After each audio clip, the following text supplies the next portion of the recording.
Yo, what's up? We are back. We're back again with another episode of Cellar Night Live. And we're here today with a very, very special guest. Super special guest. Founder of the international bilingual iconic platform. Woo! Underground hip hop blog. Well, yeah, you guys are here. They're known to throw some of the most massive shows out here in Los Angeles, if not the most massive shows out here. Hella massive. With thousands of people attending. Dang. And some of the most legendary artists We'll the be back hip hop soon. game We'll be back has soon. to offer. You're also a community activist, if I'm not mistaken. You do a lot of nonprofit work. Yeah, I'm part of an organization. We do nonprofit work for vets and all that stuff. Yeah, you're also a war veteran. Yeah. War veteran. That's my background. Damn. Double Purple Heart, if I'm not mistaken. Thank you. Yeah. Multiple albums out. Yeah, with the non-combatants, profound. A step down catalog, music. a respectable catalog. And slow down on the music to build a platform. Word. And a have to very admit it. highly respected MC. If you guys can help me to welcome our very special guest, Convoy. the MC. Thank you, Sella. Shout out to the whole Sella crew. I've been seeing you guys pay dues for a while, so I've been noticing the scene, and you guys been putting on a lot of cats that I've looked up. So props to you guys. Yo, Thank if you, it wasn't for man. Thank you. Darmedius, Kira, and Pump Gato, straight up, like, I wouldn't be here. So thank you guys. Darm talks about you sure. all the time. Like, I think he low-key has a crush on you, if I'm Oh, mistaken, man. man. Like, Oh, man. he You gotta speaks ask him on you about so highly. Like, Well, he's well, just look. always having kind things to say. Honestly, man. I whether there's a crush or Is not. that a good thing or you bad know, thing? I think it's a good thing, man. Whether there's a crush or not, I don't think that's a suitable topic for the interview. But no, for real though, man. Can you please share to the audience that may not be aware, what does it mean to have a Purple Heart? And coming back from the war. Pretty much wrong place, wrong time. But that's what I signed up for a job, and you have to expect what's coming sometimes when you sign up for something. And I was a medic for the Marine Corps, and did that for a good 5 years, and got out in 2007. But what exactly to does that mean? answer the question? To answer the question, comes with nobody special, but typically the only way to get one of those is either you're in a coffin or you survive some sort of injury. Yeah, an injury. Damn. So combat wounded, but So double purple meaning you got hurt twice. You got hurt one time. You still decided to go back, serve and honor the country, and then you got hurt again, right? yes, 2 deployments, both times in Iraq. Wow. So see, this is the thing that trips me out about you, man. Like, you went, you got injured. You would imagine that somebody would be like, fuck that, I'm not going back. I don't even have to go back anymore, because technically you don't have to go back anymore, right? If you got injured. Technically, right? Technically, yes and no. If you're good to go, then you're good to go. If you're not, then you're not. But either way, like, I just feel like it takes a lot of courage. It takes a lot of bravery, honor, and like this. A lot of pride, man. That's yeah. fucking deep. And Well, nothing individually is. You don't. When you go through those type of obstacles, or it's all about the people around you. So I was just blessed enough to be around a certain group of people who we all went through it together. So nobody's in it, by themselves. Y'all so. pushed each other and y'all kept each other on. That's the only way. You got the people next to you, and that's the only way to get distracted, motivated, and most importantly, stay focused to come back alive. Damn, that shit's fucking wild to me. Thank you. Thank you for doing all that. 'Cause I just have so much really respect for that, some because deep shit, man. Yeah, man. It takes so much courage, bro, to do that. To go back, because I would imagine. I trip out, because I'm like, oh man, I got 2 Purple Heart. Oh well. It's just something I did in the past, and you know what? It's made me, it's break me, but you know what? It's made who I am today. So, it has nothing to do with my music, but it's just something I did in the past, which most importantly, of course, did influence what I rhyme about, if you listen to my non-combatants albums, all the stuff I did with one of my close friends, Profound. My name's Convoy, so everything's military oriented, but I don't really push that narrative much. Yeah. I'm more of like an anti-war cat. Damn, yeah. Oh, shit. I definitely got some questions for you later on about, the connection between, being in the Navy and your music. But you said you were in the medic team. Were you like a doctor or like? No, I was just a first responder. First responder, like an EMT? Just combat medic, just first responder. If you get shot, if you get wounded, if you get hit by shrapnel, I'm the first person to patch you up and send you in this helicopter if you need to get medevac or, a lot of triaging, but I don't die. Corpsmen are like medics, army medics. So if you see like the movies, the guys with the cross. Every time you see a Marine Corps movie, there's always one Navy dude in that patrol. Yeah. Nobody really talks about it, but who cares? We're just there to help and patrol with these guys too, because the Marine Corps they don't provide themselves medical support. It's the Navy who provides all that. Word. Yeah, I just found that to be so respectable, man. And just because I think one of my main values is service, and I feel dope. Yeah. I feel like it takes a spirit of service. I learned a lot. I learned a lot. Serving the country, you got to serve the people too. That's why when I got out, I became part of SaveTheBrave.org. It's a nonprofit. We take out vets on fishing. I run the website, and but all that would have never happened if I didn't learn a lot of stuff from music. Yeah. Music was a big impact. So you were doing the music before? I always used to rhyme in high school, low key, shy cat. But, once I was in the service, gained some funds and, bought my own mixing board, bought the mics, always came back home rhyming. And that's how we released Freedom and Liberty Part 1. Oh, okay. And then Envisioning Sound. So you started releasing after you came back? While I was in, we released an album. And while you were in there? Yeah. Damn. Where were you recording? Damn. Where were you recording? Like in the bunk? Or in a tank or what? Nah. If I wasn't in Iraq, I was back home. So if I wasn't, I went to Iraq twice. I pretty much spent like a year and a half of my life there. And then, but in between, you come back home, you visit friends, you visit family. And, when I visited my friends and family, my you would drop a track? Yeah, my brother could tell you, everybody who knew me a long time ago, I used to always be in the studio. Damn. Yeah. Wow. That's some deep dedication right there. I don't know many artists who, served for us, so.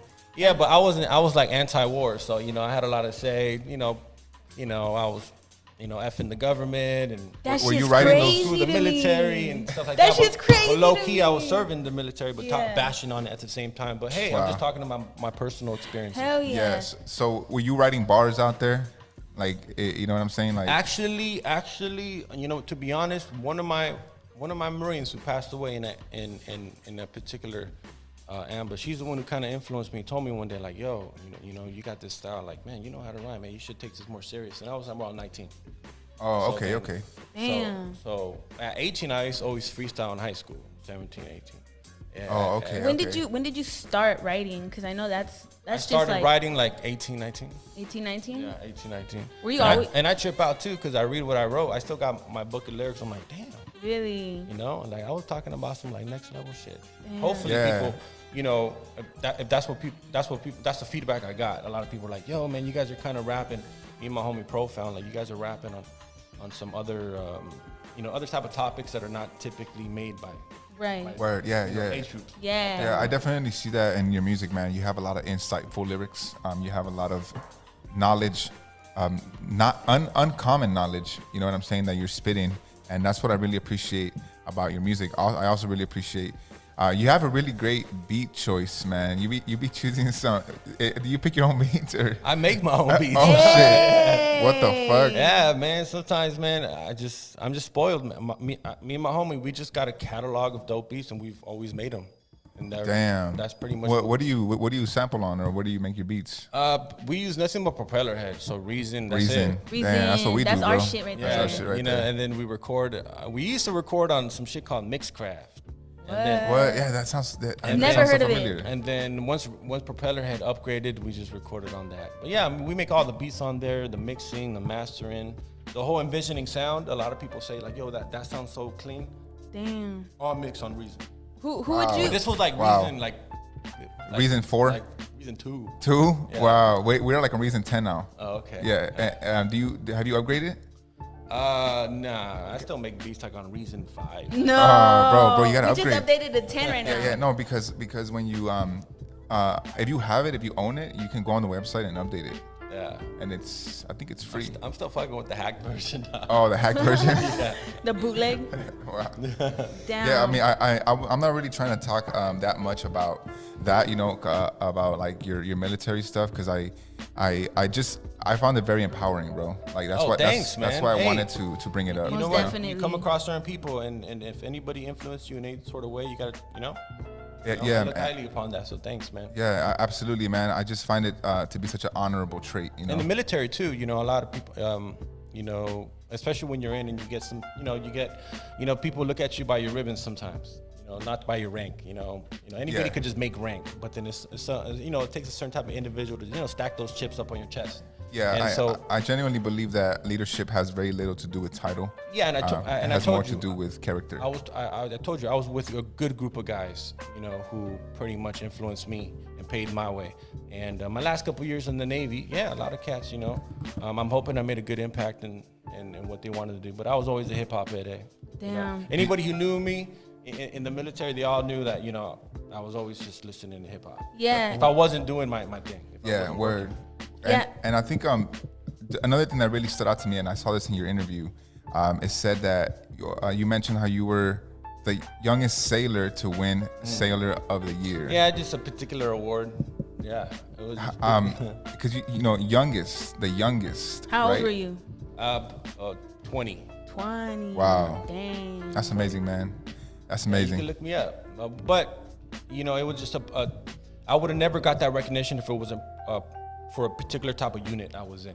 So it was your crew. It's not like I did something special individually. No, I was part of a unit who went through certain adversity, certain obstacles in Iraq, and then we got recognized, but for a lot of the wrong reasons. Okay. But, it's always good to get recognized and represent the community guys who get overshadowed or overlooked. Right. Because, especially with the grunts and the infantry, a lot of those guys get overlooked, but, when people get out and people have war stories, everybody wants to be a grunt. Mm-hmm. So I kind of learned that, like, at least I was a grunt. Yeah. At least I did something. What does the phrase magnificent bastard mean? Magnificent bastard, that's the unit I served with. So we were 2-4 5th Marines, magnificent bastards. Oh, okay. Did you guys get to create that name yourselves, or was it given to you? No, it's that unit's been called magnificent bastards since day one. Oh shit. Historically in the Marine Corps. Wow, that's pretty cool. So you're from Downey?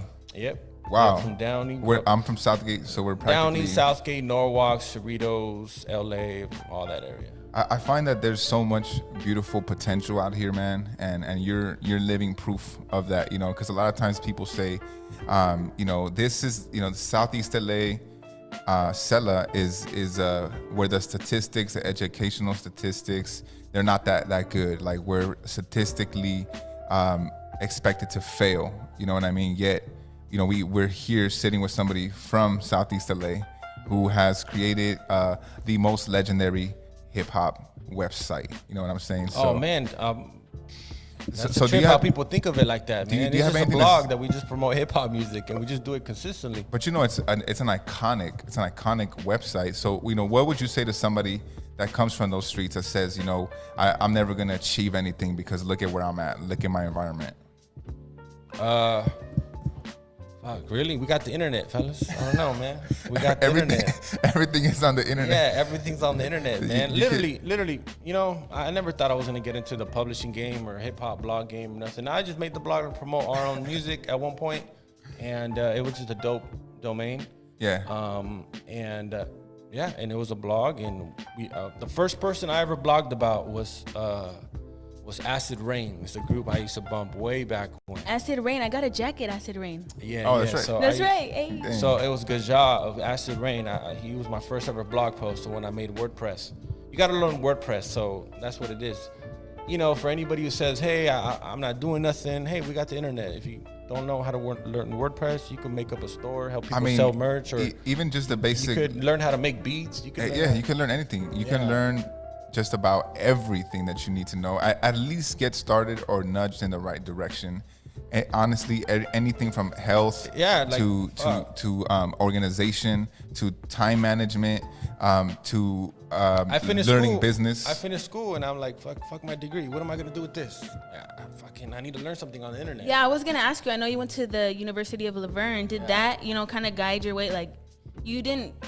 Were you like a journalist major? Were you just anything? A business major. Just a business major. Yeah, I just got my degree in business and. Oh shit. I don't really look at using my degree and applying it for this type of business. I was already rapping, putting out music for homies, distributing on the ground level. Yeah. Pre-internet day. So when all this, when all this new technology came up, who influenced me? It was the B-side show. It was Husky Radio, the B-side show. Okay. Those type of cats back then. They interviewed me a few times, promoting my music, and I used to walk out of there telling myself like, "Yo, I gotta be in this online game. Everybody is on the computers." Yeah. When cell phones came into existence, everybody's on their phones reading content. So I was like, "Yo, I'm trying to get into that business. But how can I get into that business by doing a passion too?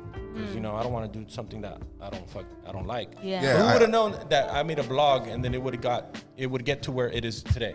Like I would have never known. But if it wasn't for help, from my bro to 8 of my publishers to the homie Hypoetical, who kind of guided me through the first steps.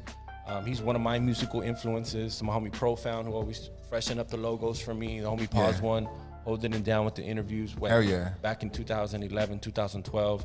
So you're saying it's a team effort? Yeah, it has to be. It's a team effort. For something like this, it's just like you initiated it, but even when you mentioned earlier, like it was a unit you were a part of. Even now, you're saying like it's the people that are behind me or beside you. You're saying that it's a team effort. This is a total behind the scenes type of environment. Like nobody knows who runs the blog per se, and I like that. I'm not about. It's about the platform, about the people we promote. Who cares about me? Who cares about people running it? It's just all about, just get on the website. If I could do anything and get people on my homepage, hey, mission accomplished. Eventually, they'll dabble into all the other platforms. I just like what you're saying though, because like it's very selfless. You're saying like, yeah, I may have came up with the idea, but it's always been the team. It's always been the team that's been making it happen. And I really appreciate that quality of yours, which is, there's very little ego here. You know what I'm saying? It's all about the people, it seems. I really appreciate that of your character, man. Oh, thanks. Hey, you're here, and you know what? You're taking advantage of this platform. It's like, we're creating this. I met y'all through my platform, not mine per se, but underground hip hop blog. So that's cool in itself, because you guys are some grinders. You guys have always been supporting us, going to our shows. When y'all don't have to, you guys are throwing your own shows. So I always like that. I always keep an eye out for not only people who support us, but they're actually doing their own thing too. I appreciate that, man. I appreciate that. So where did the underground hip hop idea come from? Is it something you always wanted to do? Just to fill the void. I used to submit my music to all these platforms and blogs, and I used to Google those 3 words, those 4 words, underground hip hop blog. So whenever I release music, I used to just like blast it to underground hip hop blogs. Yeah. I found all these dope websites, and. So would you say it was your idea to initiate the whole platform, or was it like you and a group of people, friends? I just woke up one day and I wanted to say, hey, let me add the word blog to those 3 words and let me see if there's a .com available. I already knew there was another website called Underground Hip Hop, but they sold stuff. Oh, okay. Never really wrote about nothing. I used to buy a lot of merch from them. And so I just launched the blog. And like I said, I learned WordPress. So I learned how to make a blog. You know how if you know how to log in to Facebook and do a post, you know how to log into your own website and do a post. Yeah. Stop absolutely. Fronting. Stop thinking that, making your own website, logging in and creating your own content is hard. Yeah. People do that every day on Instagram, Twitter, and Facebook. Mm-hmm. Yeah, that's true, man. At the time, did they have like those platforms where you like Wix, where you just make the whole website? That was my first ever platform. So I made the homepage with Wix, and then I used WordPress.com for all the content. Oh, okay. So I was just writing my own album reviews. So every time back in 2011, 2012, I used to go buy a CD. I open up the CD, listen to it, write up my own review on it, and that's it. Next thing you know, Rhymesayers is retweeting it. I'm like, oh shit, that's dope. I'm glad you guys are on Twitter too, because I find that there's some people that think that Twitter is needless. Nah, yeah, we post on Twitter 30 times a day. Damn, all platforms. You need all platforms nowadays, man. You can't just be writing on one. That shit's whack. Yo, I'm very curious, man. And I know, Sancheezyy, you have some questions for Convoy, but real quick, I'm just curious. What does underground hip hop blog look for in an artist?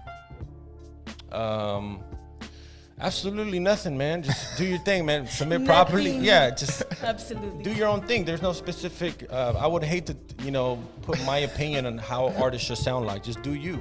Every artist should sound different. At least, don't be sounding the same like everybody else. That's I see. To answer your question. Individuality. Yeah, sound original. If you sound like everybody else, then you get overlooked by every blog on the block. Yeah, because every website, I always, every platform, like you get overlooked if you do sound the same. Yeah, just sound different. Yeah, you got to stand out from the crowd. You can't be looking like the same ass, like bozos. If you sound different, then you'll catch one of our attentions. Because I be hearing a lot of fools that be sounding like Kendrick sometimes, and like they all be sounding like that, or they all be sounding like the Migos,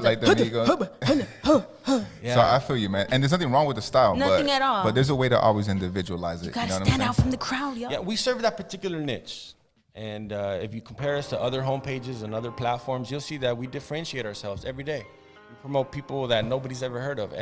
Constantly, every day on our homepage, there's somebody there that, you're going to go and be like, oh, okay, I've never heard of this guy, this girl. Yeah, I've definitely noticed that whenever I go to your guys' websites, every day or, whenever I'm on, like, you just refreshing. Y'all got constantly, like, new people, new faces. So. But it's not nothing that we do. It's the people shooting us all this stuff. So we rarely reach out to anybody. Oh, okay. My brother right here and me and like all my publishers, we rarely reach out to anybody. We have no time to. Everybody comes to us. So it's like what I look for in an artist is like I don't really look for anything. Just sound different and be cool to my publishers and it's like and there's always there's always other ways to submit. Like, it's not necessarily an email. It could be headlining your own show. It could be catching people's attention. It could just be some type of initiative. Yeah, you're running your own ad or something because sometimes I'm not checking my emails all the time. I'm on my gram looking for new music on YouTube. Do you ever get these people that are upset because their email's not getting answered? Yeah, that's another story. But keep emailing us. Keep emailing us. Yeah. Even keep trying. Be persistent. Yeah, that's what I would do. I always look at it as an outsider perspective. Like if I was an artist, I'll just keep on emailing them. I'll just add them to my email list. For sure, for sure. Well, that's good to know. Hey, you heard it for yourself. Keep emailing. Don't give up. And be persistent. They're busy, man. Be persistent. Don't assume shit and don't expect. I would hate for people to think about that like that about us. But hey, if they think that about us, then I mean, you we guys must be doing something good. You guys are an international blog. You're getting probably thousands of emails a day. I think that if you're not aware enough to understand that, then you gotta. Me and my brother, we talk all the time. Like, man, we're tired of this market. Nothing on this market, but there's nothing wrong. And I trip out because we promote a lot of Spanish, not a lot, but we're trying to really tap into the international, Central, Southern American scene. I love that. I really fucking love that. And not because I'm a Latino myself. Nah, it's a scene that needs to be heard. Yeah, I feel that, man. I feel that. And we got a publisher down there from Urban Beat TV. His name's David. He be holding it down. He be doing some Instagram live interviews for us. So yeah, I've seen those. I've seen your Spanish interviews. I thought for a second it was you, but it wasn't. Nah, it was a little dark, and the homie had a hat. Yeah, he's Colombian, so he's a little darker. Oh, okay. So I know Sancheezyy has some questions for you that she wanted to ask you. Yes, I do. I have prepared some icebreaker questions, but real quick before I get into that, for anybody on the live, if you comment a good question, you guys are doing a giveaway or this something. NWA poster will be given to the best person with the best question. So just ask a fucking great question and you may just win this shit, okay? Or a comment, just drop a comment. Or a comment, a good whatever. Comment. You know what I'm saying? But yeah, that's my little thing I gotta break down. Okay, back to the icebreaker question. So the whole point is to answer these questions as much best as to your ability and as quick as you can. That's fast. 2 seconds. You have 2 seconds. Nah, you got 2 milliseconds. No, I'm just kidding. All right, first question. Did you ever feel like punching one of your sergeants because of how crazy they were?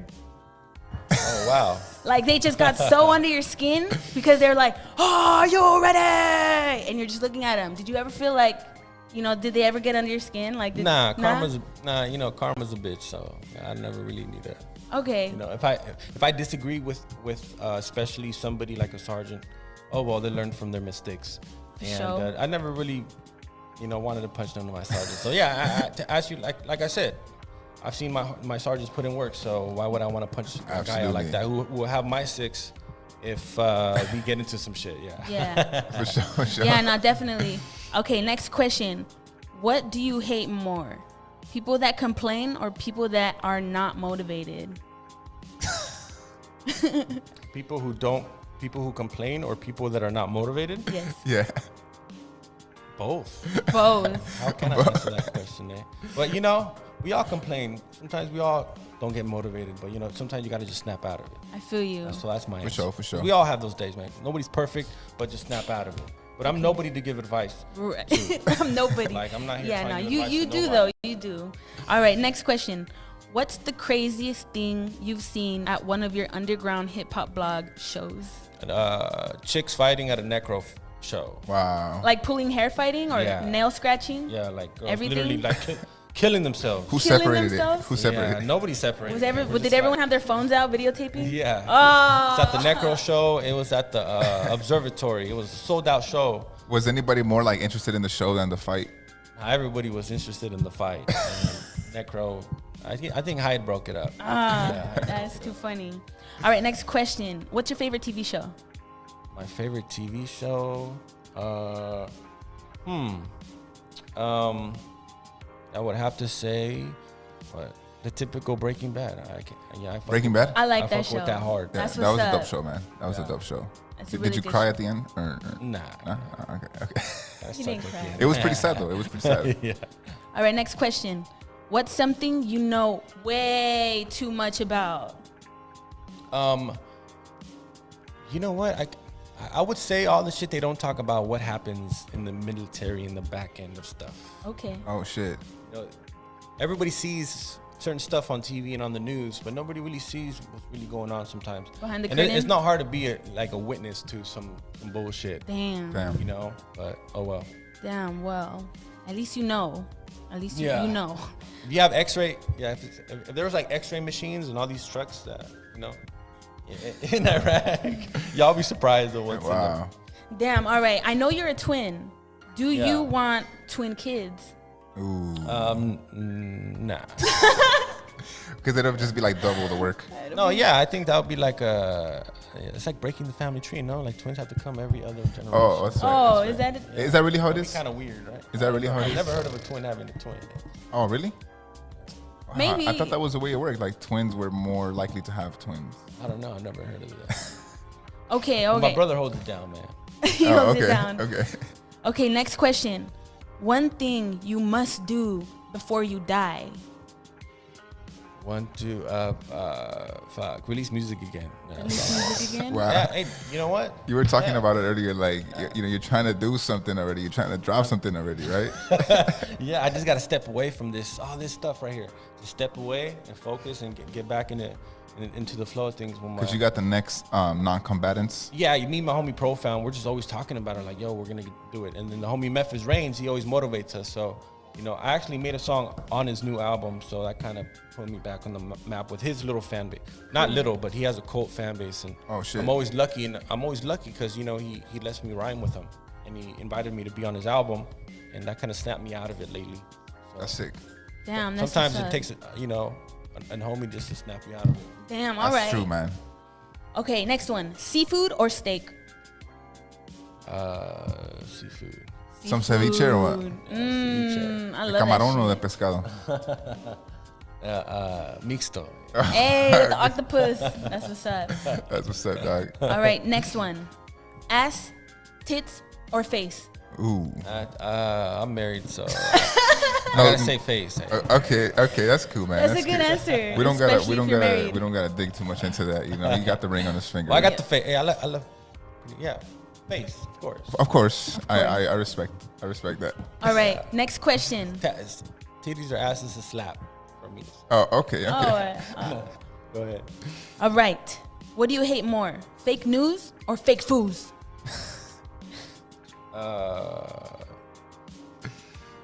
I can't really say fake fools. Everybody, you know, how can somebody be fake? If you're trying to be fake, that's who you are. So fake news. All right, Damn. that's a good answer. That's a good one. I don't believe in people being fake. That's who you are. That's just what they If are. you're wearing a fake Rolex, that's who you are. That's very true. They're just trying to figure it out still. Wait, Darm, what do you say? If you're an orange, you squeeze, and that's all you're gonna get? Right? Yeah. Okay. Let's just run on. Okay. What's the craziest thing an artist has offered you to get on your show? The craziest thing, I could say lately, not crazy, but just weird shit. Like, hey, I'll rock one of your shirts if you let me perform. Rock the show. Like, bro, I don't care about you should just rock the shirt, bro. Like, bro, you should just rock the fucking shirt. It has nothing to do with the performance. Like, you know, I could give a flying damn about you wearing a shirt of my blog on the stage. Like, yo, it's all about you, bro. Damn. Wow. You know? That's too funny. And then I know you didn't ask that, but while they're on stage, you know, rapping over their own vocals, ad-lib. Oh, I know what you're saying. So you don't respect rapping over vocals? It depends. You know, but not the whole track. Not the whole track. Ad-libs, hooks, of course, but not like, you know, not like putting in the record and be like, yo, where's the shrink wrap? Take out the shrink wrap, put in the CD. Yeah, because I be seeing sometimes fools like they're not even doing the song, like they don't even know the lyrics and shit, and you know, like and the whole set is like that, like. Yeah, and that's my background as an MC. Like, yo, me and my homie, every time we did shows, you know, where's the instrumentals? Where are the beats? Yeah. Oh man, that's it. Hell yeah, man. Those are the typical conversations. Thank you for saying that, because, you know, it's important for certain people to hear that, you know what I mean? And you know, I get spoiled with these mic sessions that we do, because that's what I see all day. So I see dope rhymers come in here, they come in with the beats and they just kill it. So it kind of, you know, when people do the opposite, I'm just not used to it. Right. Yeah. Okay. All right, next question. Did you ever bang a military chick? He can't answer that. You know what? To be honest, I never dated no chick in the military. Honestly. Oh, okay. Never. That's good. That's very, you know, responsible and head on. No more banging questions. No more funny business. Yeah, no more. Yeah, because, you know, look, all the dudes who get into like dating chicks in the military and doing all this, you know, and fraternizing, they got nothing else to do besides training, you know. So, you know, fortunately, I was a grunt, so every time I was in some sort of military environment, I was always being micromanaged for some good reason, though. Okay. You know, you got to be the people who do whatever they want and they're focused on dating chicks. Man, I don't want them watching my back. Yeah. You know, if you're focused on dating a chick in Iraq, hey, dog, don't be watching my back.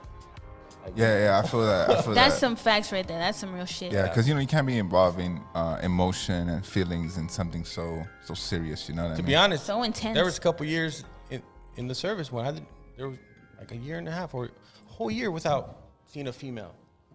So imagine that, huh? You gotta be meditating every day, probably. Praying too. Praying. All right, next question.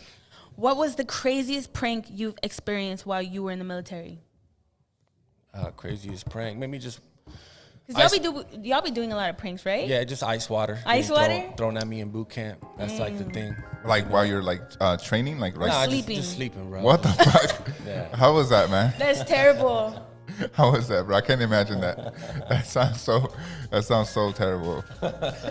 Like, was your mattress wet that night, or how does that work? Yeah, but you know what?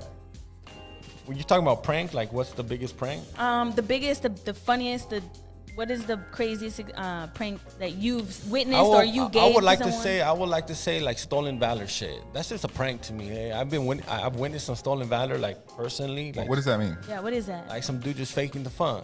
Like, yo, I serve too. Okay, what unit you serve with? And they're like, and I'm just like, oh, okay. Oh, okay. I see.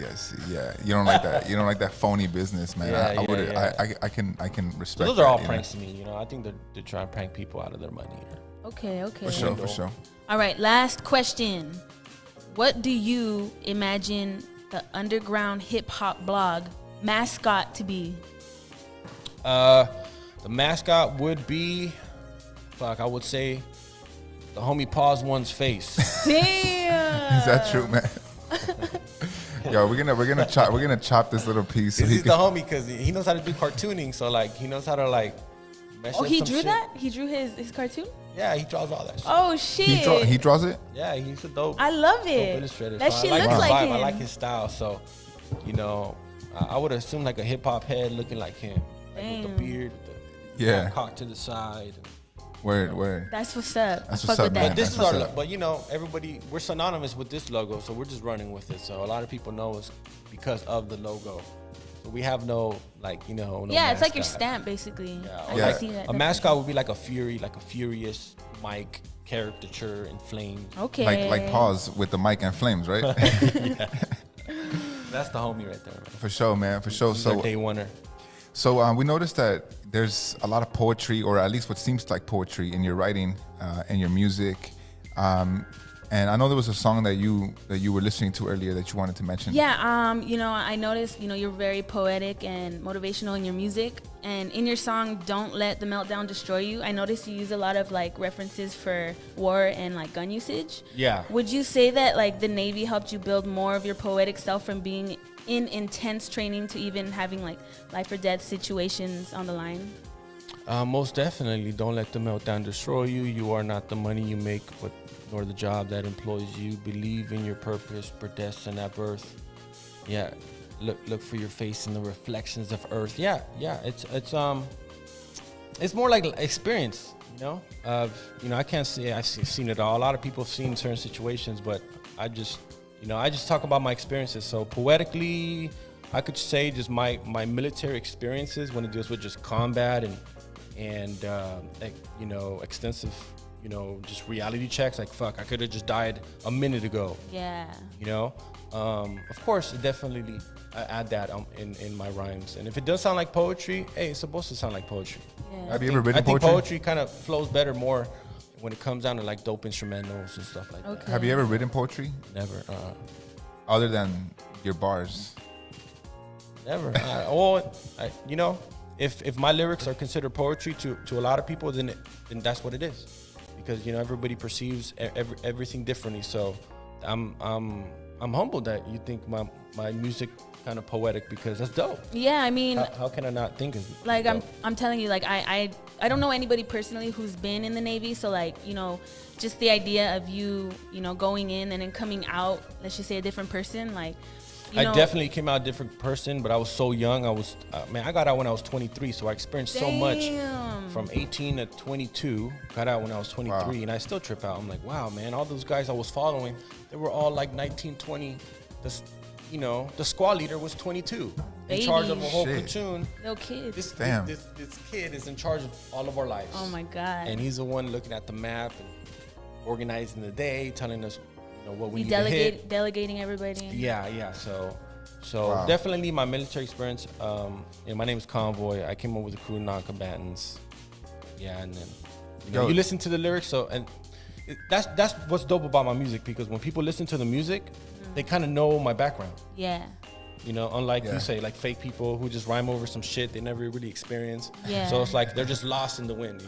Yeah. So I actually, like, all my lyrics, they do pertain to what I've been through. So Like real life sometimes I don't even experiences. need to tell people what I've done in the past. Like, you listen to my stuff, Yeah. Okay. How cool. important would you say discipline is? Discipline. Yeah.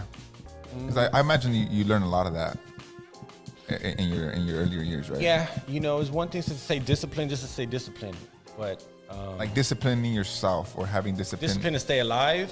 Yeah, Like discipline to get things done. Discipline to make sure that your things are running on schedule. Like I'm sure you have a lot of responsibilities with the blog, and then you're also an artist, and you, like you said, you do nonprofit stuff. So it's like, doesn't discipline come into play when you have to be doing all of these things and make sure they're getting done? it's more like time management. Time management. To hit you with a formal answer. Yeah, it's time management. Would you say you're staying disciplined, keeping a schedule, and not being as formal as possible? Nobody's a perfectionist. Nobody's an expert in nothing. You got to just be doing your thing. Word. You're not an expert in podcasting. I'm not an expert in hip hop promotion. We got to stay disciplined and learning every day. Like, I'll be Yeah. watching your videos, man. Yeah.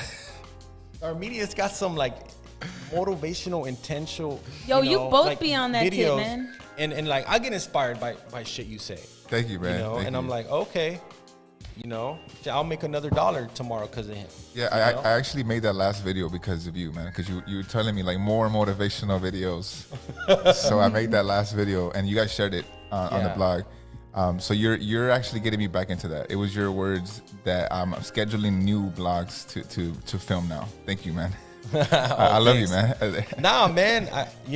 Ever since I met y'all, man, you guys always showed us love, man. So I'm humbled that you guys even come, you use the platform, and you guys take advantage of the situations. I love it when people, they don't really look at the situation I'm in and they're like, how can I take advantage of this? No, how can y'all take advantage?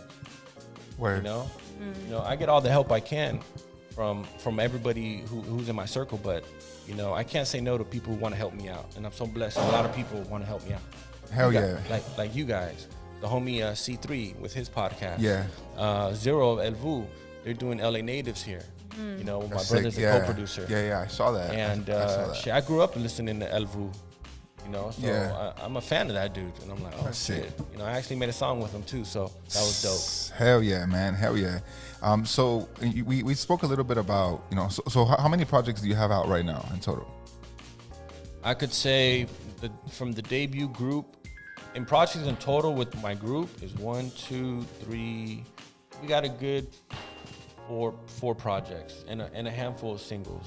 Okay. And then you spoke a little bit about non-combatants, possibly the next one possibly coming out. Yeah. Woo! I was on the phone with my homie Profound, and we finally got our distribution together without bickering. But when is that coming out, man? It's a good type of we just need more communication, and then people will see more non-combatant stuff.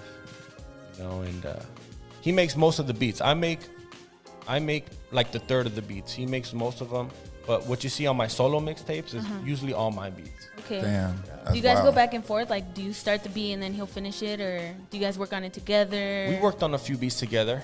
Yeah. Reflections on Earth. We worked on that heavily together, and then but for the new project, it's just gonna be like an EP, just to refresh people. Just to appease the people who are actually asking for it. We don't give a fuck about the people who don't know about us. We just still have the handful of people who ask about our music. And right. I'm so grateful because I haven't made music for a couple years. Only a few singles here and there and collabs here and there. Hell so yeah. When is it coming out though, man? When is the next project coming out? I could say for sure 2022, first quarter of 2022. Sick. Hey, you heard it yourself. First quarter of 2022. Be ready. And what's up with the next video, man? Me as a consumer, I want to see. You gotta let my brother know. He shoots all the videos, man. What the fuck? Is that true, Armando? He's like, he shoots all the videos, man. If you look up non-combatants or Convoy, it's all of his videos there. Damn, that's and my wife shot one of the videos too, and he edited. Damn, man, that's amazing, man. That's fucking teamwork right there. I even put my wife to work. Yeah, that's what's up. You guys are on the roll, and I really love the chemistry that you guys have. Even though it's a kind of you guys are just have an interesting chemistry, but you guys support each other so much, and it's just. I really appreciate that brotherly love, that brotherly respect, that family love, you know what I mean? I think that's very, very important, being aware of our roots and being close to family has a lot to do with identity, has a lot to do with understanding ourselves and our future, in my opinion. But yeah, man, one of the things that you said earlier that really got my attention was, you said, don't do anything that you're not passionate about, like, what would you say to somebody that says something like, oh, well, that's easy for you to say because, I'm stuck at this job and blah, blah, blah. What would you say to someone like that? Oh, man, those are tough questions, man. That's like real hardcore life questions. Just all I can say is as simple as the internet, man. Just find something else, man. Drop it. Yeah, it's doable, right? Yeah, it's doable. If you're not doing nothing you like, just drop it immediately and you got to move on to the next thing. Cut your excuses in half and double your action. You know what I'm saying? But there's nothing wrong with doing multiple things. Like hip hop is my passion, but obviously I got other things going on which helps me out. Damn. And so this is always going to be my plan A, B, and C, all the way to Z. So no matter what, I'm always going to be in this hip hop scene. Right. But, take advantage of what's worked out for you and just drop the shit that's never worked out for you. Right. And then just, add those bricks up. Yeah. And if you do like 10 things you like, hey, you can't go wrong. Yeah, and I know you're dealing with underground hip hop, you're involved with your organization, and I'm sure you got other things you're, managing or just a part of. Like, How far ahead do you plan your days? Do you plan them by the week, by the month, by the year? Like, how far do you I work on my own complete schedule. So like, you plan on the day I have no schedule. Just every schedule? hour I'm doing something. When I wake up, every hour I'm just doing something. All right. You know, either blogging, checking an email, talking to a publisher of mine, dealing with my bro with some editing, or checking some emails, or taking care of some publicists that we work with. You know, shout out to all the publicists that really help us out, because if it wasn't for them, we wouldn't even be able to find a lot of these dope MCs that are not only great artists, but they're thriving too. Okay. Taking advantage of all their socials, their website, the publishing game. Yeah. You know. Dope. So, you know, we're in those forums. Not only are we in the blog forum, but we're in the email forums. You know, so we're still in the old school email forums where, you know, there's some great people, you know, still finding great talent. And hell yeah, we're just subject to that. So, you know, so the more different stuff we promote on the website, the more different stuff we get. So that's been the working strategy to this point. All right. That's dope, man. That's dope. And Nice. Is there anything big coming up for Underground Hip Hop Blog this year or next year?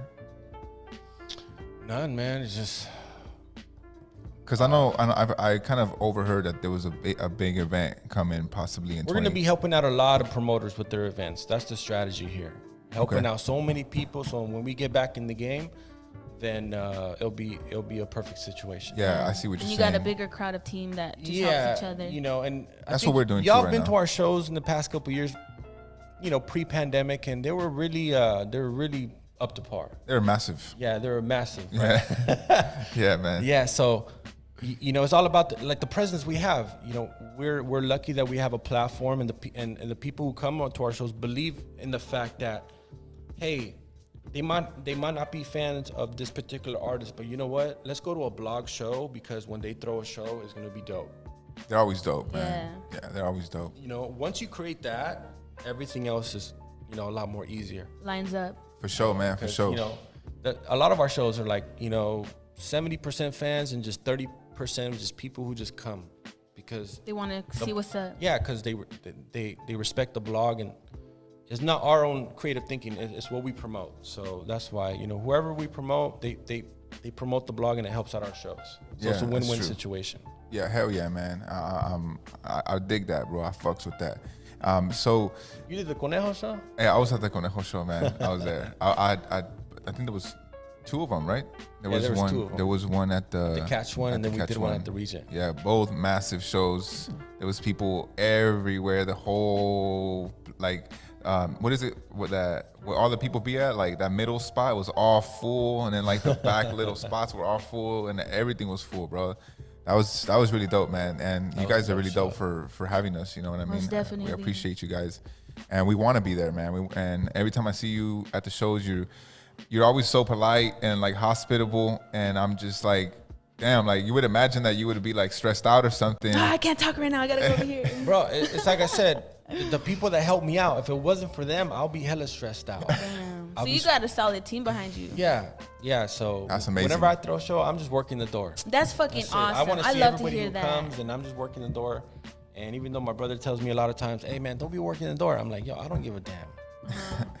I want to see everybody who comes in. See their face. Every hater who's is like walking around the venue. Hey, dude, come in. Yeah. You know, just come in, eh? Especially for the haters. Yeah, but that makes people not hating on us. So yeah, of course, man. That's what's of up. Course. So that's pretty much.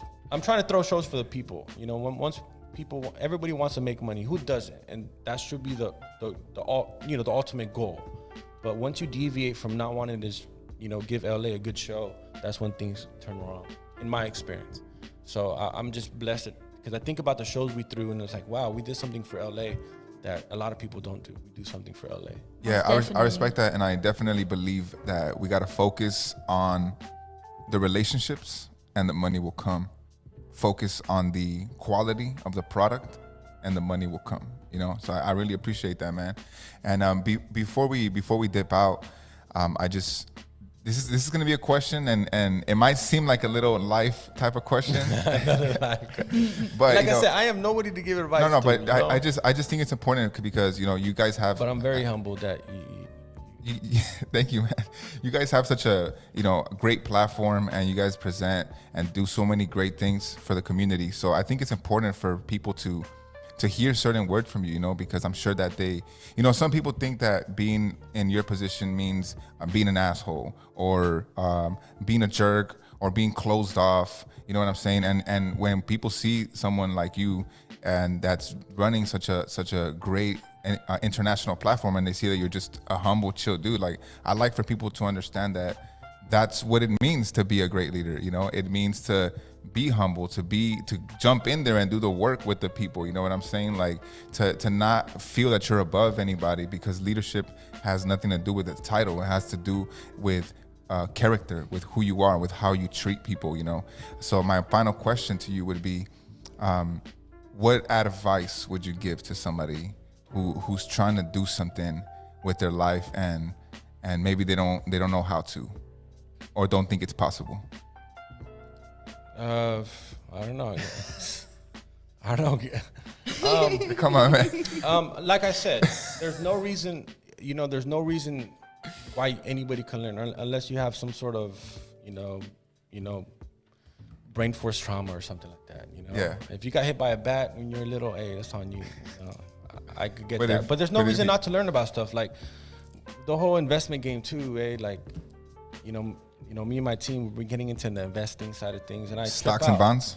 Not crypto. Crypto. So I always tell people like, yo, man, at this point, nobody could ever be broke at this point. If you could just learn the whole crypto thing, yeah, you'll be above, you'll be farther than everybody else. I'm not learning that to the highest level at this point, but if you just learn stuff like that, if you learn the next wave, you should be good. And I think to learn that, or like to speed in the process for anybody, just having somebody who kind of knows about it, kind of pass it to you. Like, Mondo right here, school us, and he let us know how that shit goes. Broke and like down. we were learning about it and understanding it, but when you have that type of knowledge being shared with you by somebody who's already doing and making it happen for themselves, like it just sheds so much light. So I answer appreciate the question that. more particularly involving what I do, it's just, look at what we do. We put out content. No matter what we do, we're putting out content on a daily basis, and when everybody wants, and if anybody wants to get into just the content game, figure out what content you want to put out. Or how you can give value, right? Yeah. And then like how you said one time, hey, focus on a niche. Why focus on something that everybody else is doing? Yep. Focus on the niche. Find your niche, Facts. and you'll be a rich son of a bitch. Well, yeah, and that resonated to me too. I was like, oh man, this guy reminds me of myself when I was, was 10 years ago. Yeah. Thank you, man. So yeah, just focus on a niche and don't think content is just YouTube or just a blog post. No, content is, man, you gotta work all angles. Hey, I feel like it's anything that definitely. you can make that gives value to whoever's watching it is great. Yeah. It's great content. And the people who regardless. survive in this game, pretty much, I would think we're surviving. For sure. Nobody knows what the future will hold with us. But as long as the internet is in existence and Google is in existence, that's all I care about. I think these social media platforms are going to go under way before Google, whatever. There's going to be other platforms. Yeah. So as long as we're still up there and Google respects our website presence as underground hip hop, we're the highly searched website on Google when it comes down to that niche. That niche. I can't really say we're the highest searched website in hip hop, because that's a complete lie. When a lot of platforms tell you that all day. Like, Right. We're the biggest. We're the biggest. Not, we're the biggest. But when it comes down to the niche, we're up there. Hell yeah. And we're kind of, Most definitely. we don't want to control nothing. We just want to promote as much stuff that deserves to get promoted. Word. And just don't send us a link. If you watch this, just don't send us a link. That's not a submission. That's not a submission. It's an email, right? You need a solid email, right? Yeah. Cool, if you ever man. need a dope press kit, go through Sonic Bids. Sonic Bits? Yeah. Oh shit, that's good information. Getting Never back heard to of it. getting back to the whole advice, just no matter if you have good days or bad days, always push out content. That's what we do. That's dope, man. And you guys, you heard it yourself from Convoy, the MC here, founder of Underground Hip Hop Blog. With Google and the internet and all this information that is available to you, there's no excuse. You know what I'm saying? No There's no excuse. excuse. You know, Nope. cut the bullshit. There's no excuse. Yeah. You know, Google, Even if you Google that suck, man. shit. Even if you suck, you know, just keep doing it. Even if you suck, eventually, if you keep Somebody pushing, will like it. Hey, yo, Somebody will I'm like gonna it. be straight up honest. I'm not the best, public speaker. I'm not the best writer, but I get my point across, and it works for me. So if I could do it, you can do it too. And shout out to Sella. Once again, shout out to you guys. Sella Hip Hop. You guys are some dope, humble cats. And you guys Thank have you, always man. been, you know, supporting us since day one. So as long as, you know, we keep this hip hop movement alive in LA, you know, we will all thrive in this. There's no competitors in Hell this yeah. game. I hate working with people who think like I'm trying to compete with them or they're competing with us. that's just insecurity, nonsense, man. yo. That's insecurity. You know, Everybody can have a piece. Yeah, Yeah, man. everybody can have the piece of the pie. Absolutely, The man. more, the better. Absolutely. You know? Well, thank you so much, Thank you, Convoy, thank you, for thank for you. joining Thanks us for having today. me. Hell You know, yeah. it was an honor and a privilege, man. Yes, thank you for serving us. I want to shake your hand as well. Thank you, man. And you know, we are looking forward to non-combatants, the next one, Yeah, it's man. gonna be Number some 2. good music. It's gonna be some good music. Can't wait.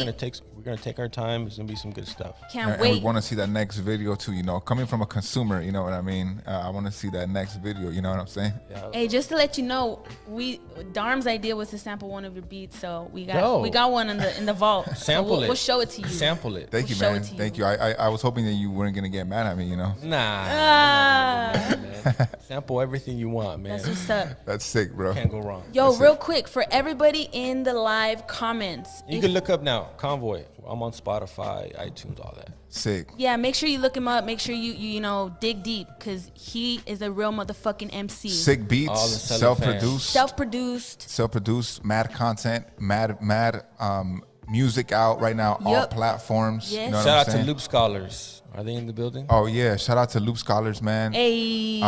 Let's see. They say when Underground Hip Hop Blog wins, we all win. Loop Scholars in the building. Much Woo. props for Sella for evolving and trying to take us with y'all. Respect. How old were you guys when you guys first found out about Underground Hip Hop Blog? Oh my God. Honestly, I didn't get into hip hop. I got into hip hop. I've been in music, you know, I've been well-rounded with music, but it wasn't until I met Darm. He took me to the Catch One to go watch Conejo. And that's when I started to become like more aware about everything. I was always Dope. musically inclined, but like in the LA scene, you know, I wasn't here for a while after high school, but then when I came back down, I just got so immersed in the hip hop scene.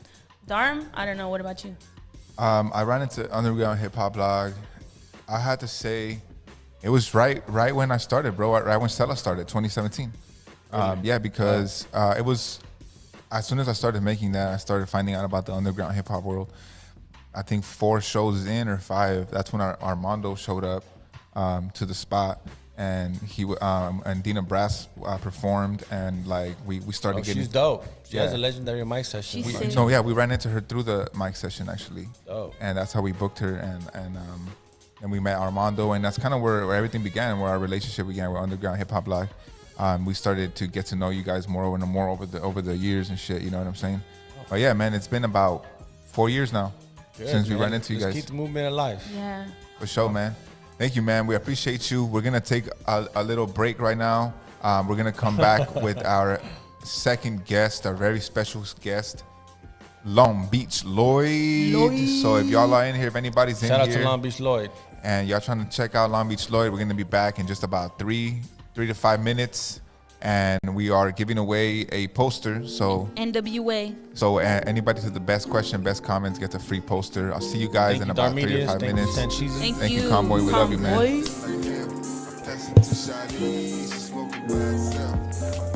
She don't need no help. I broke up some more weed and I'm blazing like hell. I'm holding up this weed, blazing like hell. I passed it to Shadi, she don't need no help. I passed it to Shadi, she's smoking by herself. I broke up some more weed and I'm blazing like hell. Picking you up in my whip, pulling up to your crib.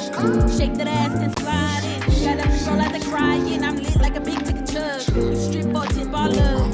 Shake that ass till you can find me. Rapper high when you winding. Don't be shy, no hiding. I'm dumb baited, I'm flying. Got my own phenology. It's clear I ain't no wannabe. Cause when I be myself, people look at me, ask me who I am. And I tell them I'm the cheese, but they don't understand. Let's just kick back in your room for no Papa Shoe. I'm the wild one, I'm the youngest child too. Waiting for the day I can pass for the age. Go count me out, thanks. Different dimes and hammock days. From the coast to the bay, now reppin' Southeast LA. Shout out to the hyenas, y'all bitches getting finer. Ass be incredible, y'all be hella flexible. I just wanna know, shall we pack another roll? Smoking at this weed, blazing like hell. I pass it to Shawty, she smoking by herself. I pass it to Shawty, she don't need no help. I broke up some more weed, I'm blazing like hell. I'm rolling up this weed, blazing like hell. I pass it to Shawty, she smoking by herself. I pass it to Shawty, she don't need no help.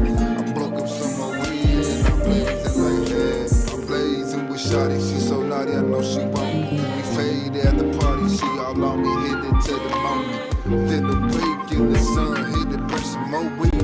Waking, baking, motherfucker, breathing, smoking, yawning. Never we can find every trouble at the house, we always on the grind. I had to count, I don't believe they lies. They go circles, carousels, I elevate my mind. I'm blazing up like I'm an egg, but we living merrily. Phone, pussy, have a treat. I eat up everything, and she eat up everything. If you know what I mean, I'm diving deep, no struggling. Smoking me, presidential, feeling existential. I'm going Darmedius on that ass.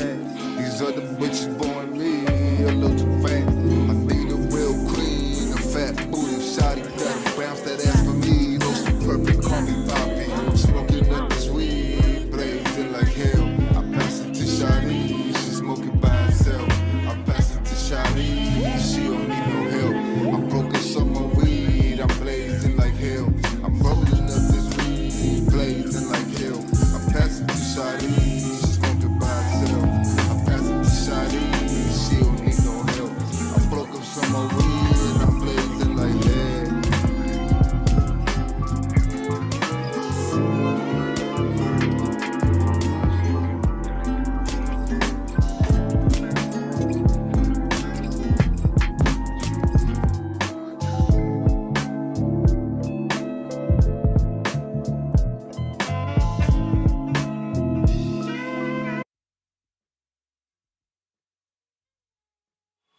Look, I told you, bro. I just need a little bit more time.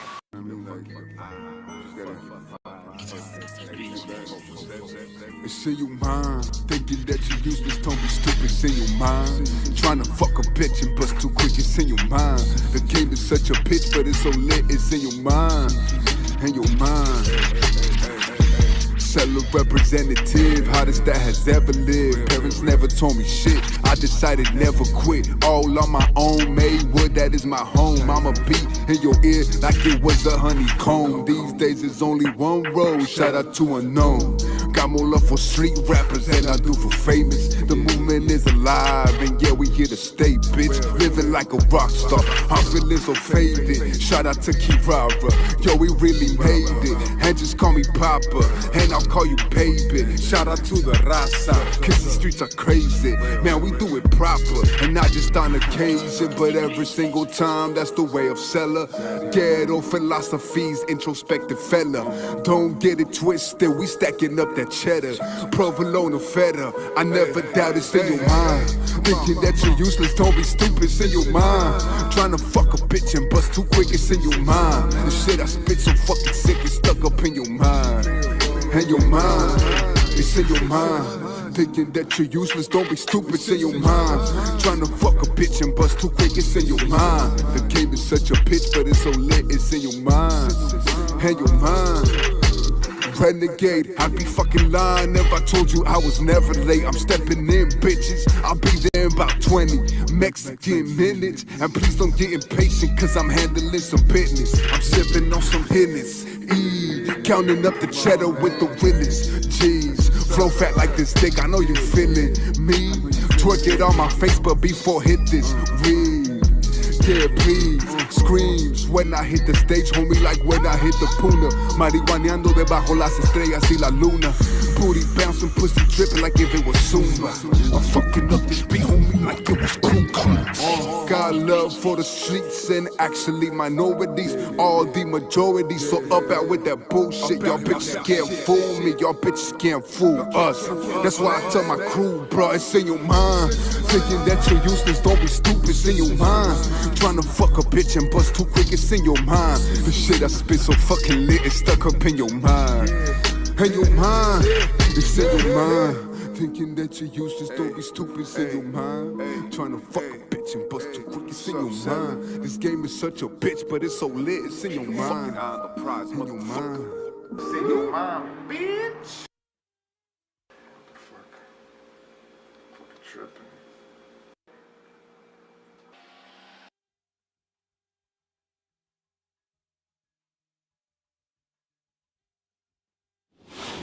Shit. Yo, Darm. Yo, through here. Baby girl, I'm plotting on you.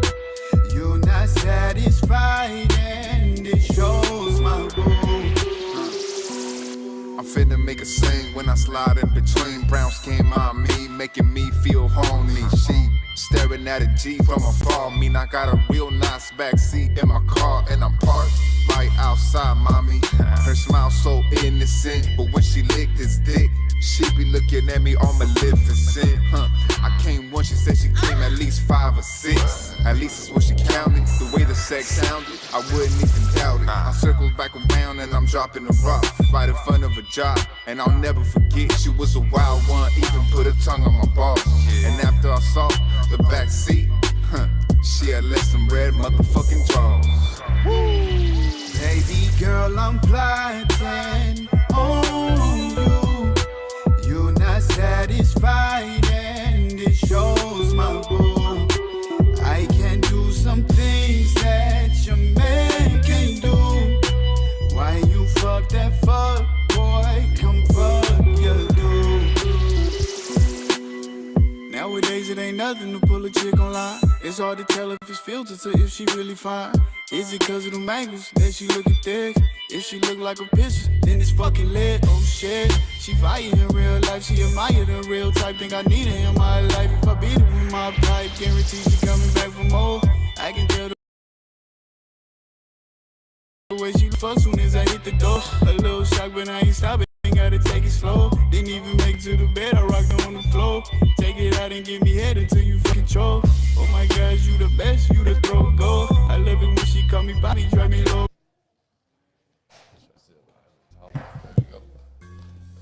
Woo!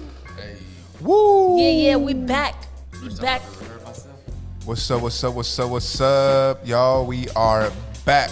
We are back with the very special guest here. Too special.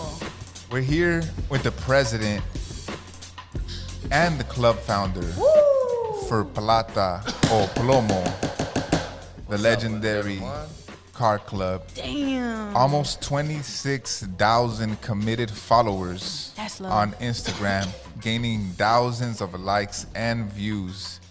His lowriders have been featured on music videos with Snoop Dogg, Swiss Beats, The Outlaws. I saw a Selena Gomez video with about 5 billion views. Widely loved and respected Long Beach icon, a phenomenal father and family man. Can you guys please help me to welcome our very special guest, Long Beach Lloyd. First off, you guys are too kind. I appreciate that, man. Thanks for having me on.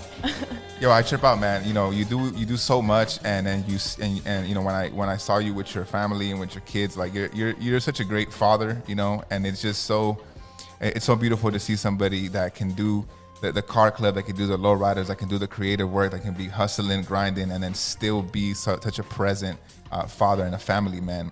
So I really appreciate that quality of you, my G. I appreciate that, man. I learned how to do it really well, do everything my father didn't do, and then, hey, we're set.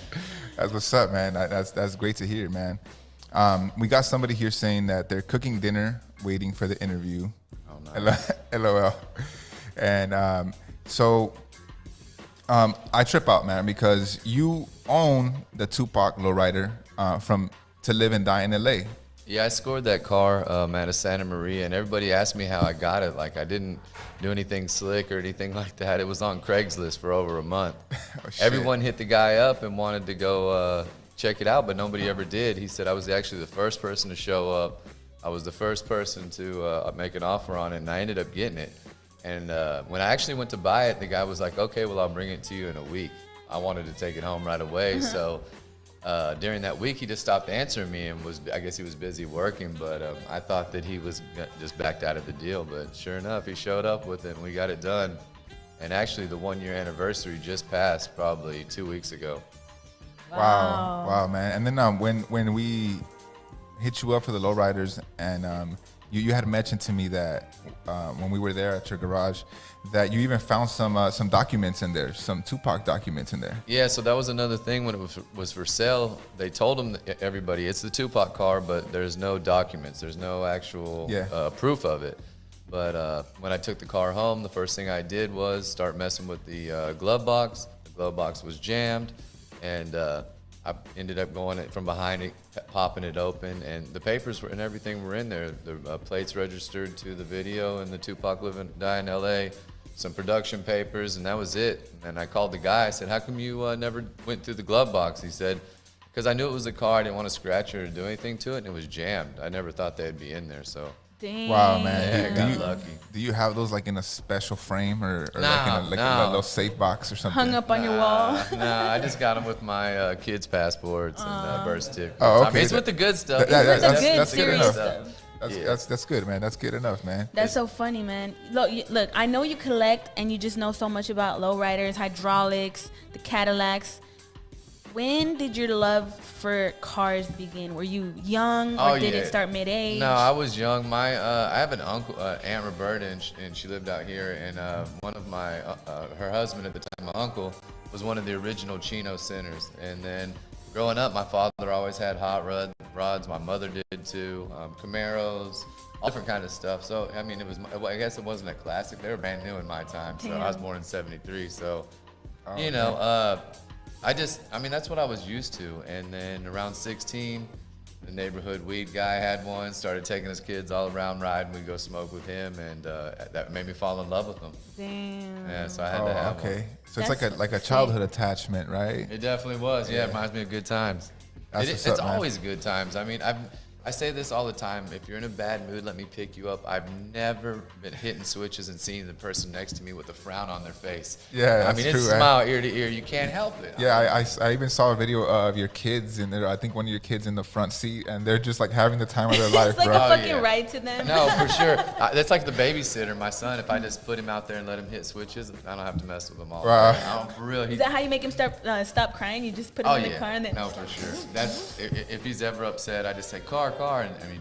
He'll take him it out changes there. his mood completely. Oh yeah, he's in it. That's ready to ride. Funny. Yo, man. So I'm just very curious. Like, how do you get so much love, man? Because we see people out here on the internet doing all this clown shit. Willing to fucking slap their mom and lick the floor to get views and likes, and you're just over here. You're just over here chilling, just keeping it real, and you just getting tons of love, thousands of views. Is that something that you pursue, or it just happened? Not really, man. First off, I'm super appreciative of anyone that finds me interesting for some reason. I mean, say it all the time.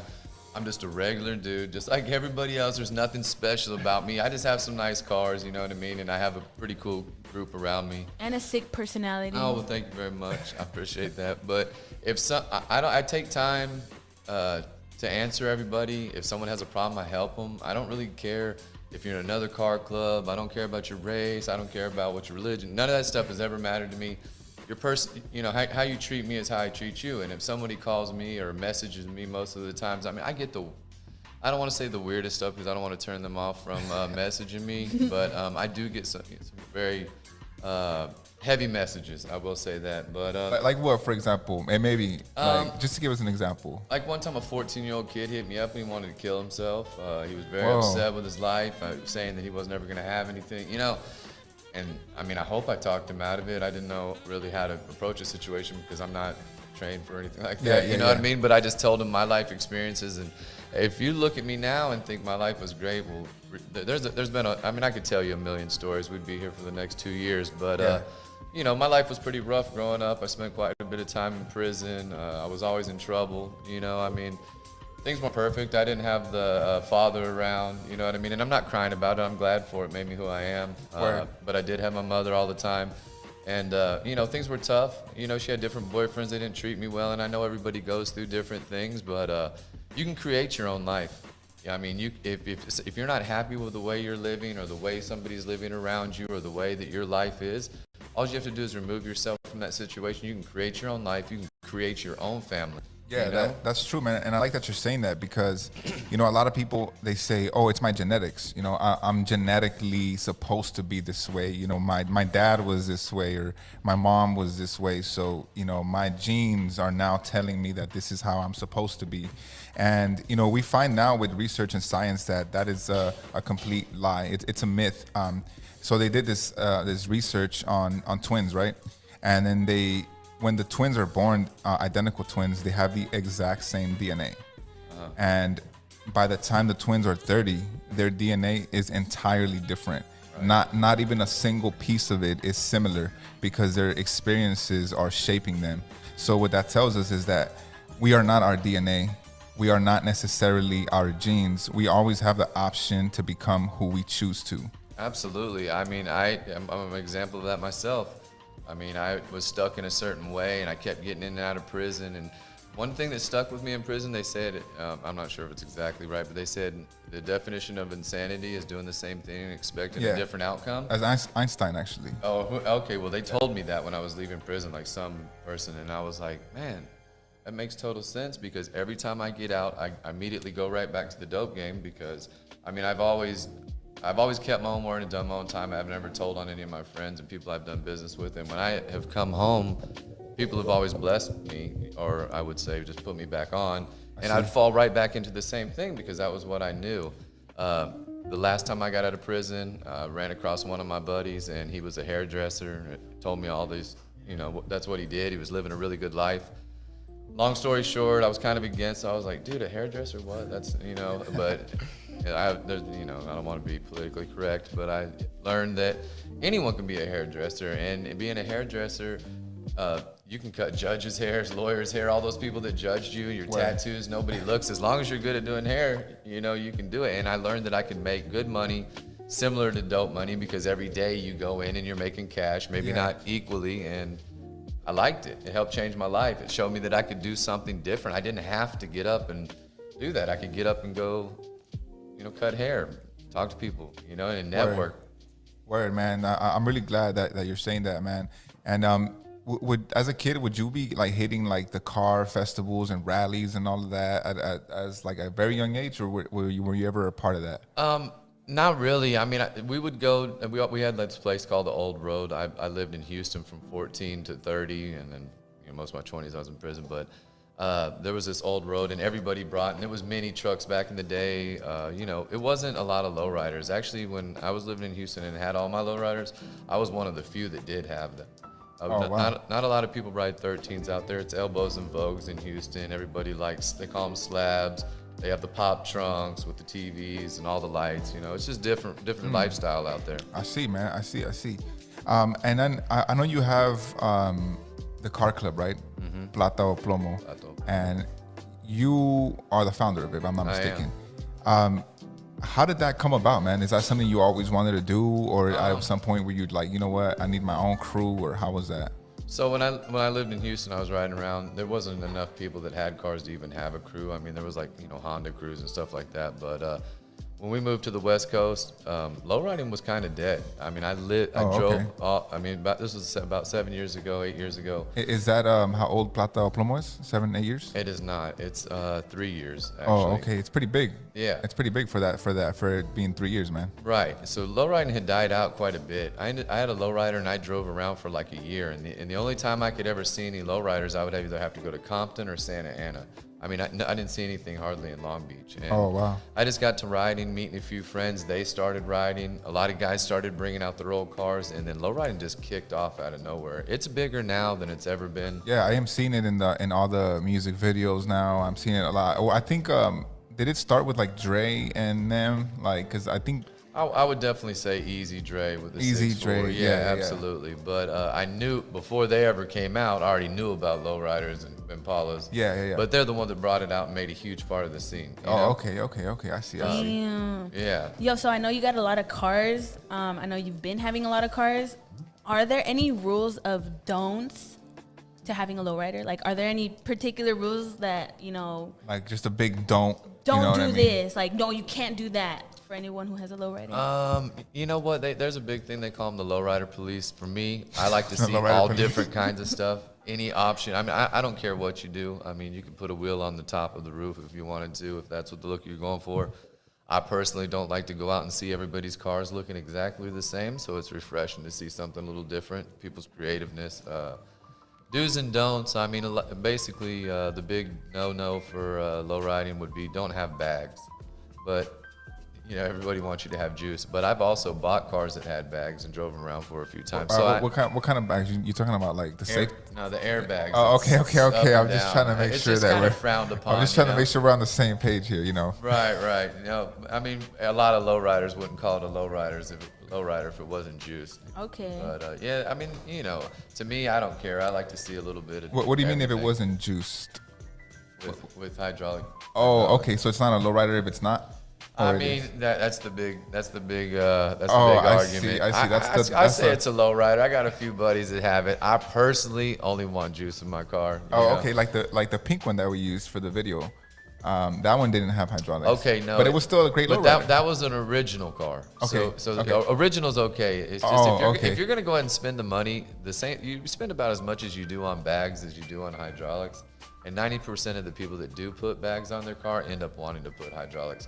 People say, "Oh, I want to get bags because it's easier on my car." It's still bad for your car. You might as well just get hydraulics. I see. The sound, everything about it's okay. So if it's an original car, it's a lowrider. I mean, they just call them OG cars. OG cars. Yeah, okay, but they ride with lowriders and aren't looked at any different. But those are OG cars. Okay, I see. Lowriders have hydraulics. Damn, that seems complicated. No, it's not. Lowriders have hydraulics. You know, that's what that's. You know, it could bounce up and down, right? Cool, man. So we see you have so much support from Long Beach. You know, the Long Beach community. How did that come about, man? And do you think it's important to be community involved? Yeah, I'm really big and involved with my community. I don't know how it came about. I just moved there, and I got the nickname Long Beach Lloyd, but when I moved to Long Beach, I just put like Long Beach is where I live, dash, my name's Lloyd. Real simple, and it all became Long Beach Lloyd. But I see. I mean, I put on and represent from Long Beach. Both my children were born in Long Beach. St. Mary's right up the street. That's where my family lives. That's where I made myself. I mean, that's the city I claim. I moved around. I've lived in Long Beach longer than I've lived in any city in my entire life. Yeah. That's where my family's from, and that's where I'm at now. It's the city I'm gonna stick with. I just trip out though because I just see so many people doing all these crazy things, you know, to get likes and to get love, but people just seem to gravitate towards you, man. You just gotta be real. You can't be like some fraudulent style dude, fucking, you know. I don't even know. No, but ice cream in between his ass to get likes. You know what I mean? No, just be yourself. That's so true because you definitely got to be yourself. And I feel like when you're at your best self, you're aligned with exactly who you want to be in your mind, you know, and who you perceive to be to others. And I feel like for people who don't know how to align with themselves, they gravitate towards people who are aligned with themselves, you know? 100%. So I think, you know, with your vibe, you know, you're so humble, you keep it real. I think people just are ultimately attracted to, you know, your straight head on who the fuck you are and how you keep it real. Word. I appreciate that, but yeah, that comes with being older. If you would have had 25 or 30-year-old Lloyd here, it would have been a completely different story. You know, I mean, I'm a better person now because I was set. I don't feel like I was a good person in my youth because I didn't know how to be a good person. I didn't know how to. I had life experiences told me how to be a good person. So if I could like save anybody the drama of like going through prison or the shit life or just, you know, anything that I can help them with, I always try to. So I think people see that my intentions are real. I don't want anything from anyone. I put on so many people, and I've never ever come back to them and been like, hey, I put you on. I say it in general, but I've never said to their face, you know? And you just should do that. You should uplift people. I don't understand the hate. I don't understand the racism. I don't understand any of that type of stuff. Even when people, I have a lot of haters. A lot of people make fake accounts about me, say all different kinds of stuff. Say about what? Me. Yes, For real? there was a dude photoshopping me with like all these fat Photoshop, Mexican guys hugged up and shit. I swear to God. Then he did made a one and put my wife's picture. It really upset me, and I tried to track him down. That's petty. That's pathetic. It was.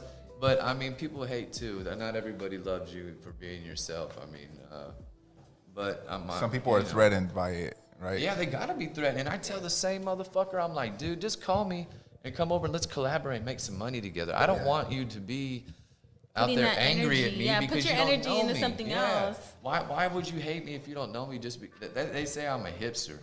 I'm no fucking hipster. I mean, I've been the same way my entire life. What's a hipster? I mean, well, I looked it up actually after someone called me, and it looked to be like dudes that wore vests, tight jeans, boots, little beards. Like Portland people? People from Portland? The hat.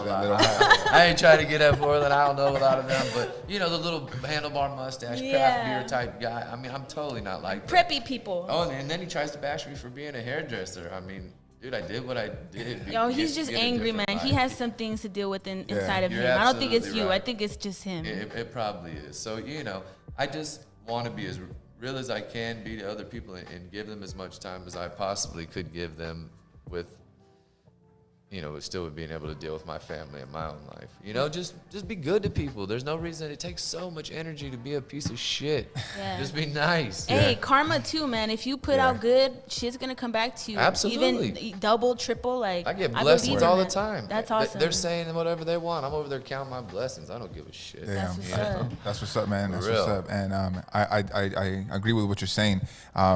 You know, it's amazing the amount of great things that can come to your life just by being kind.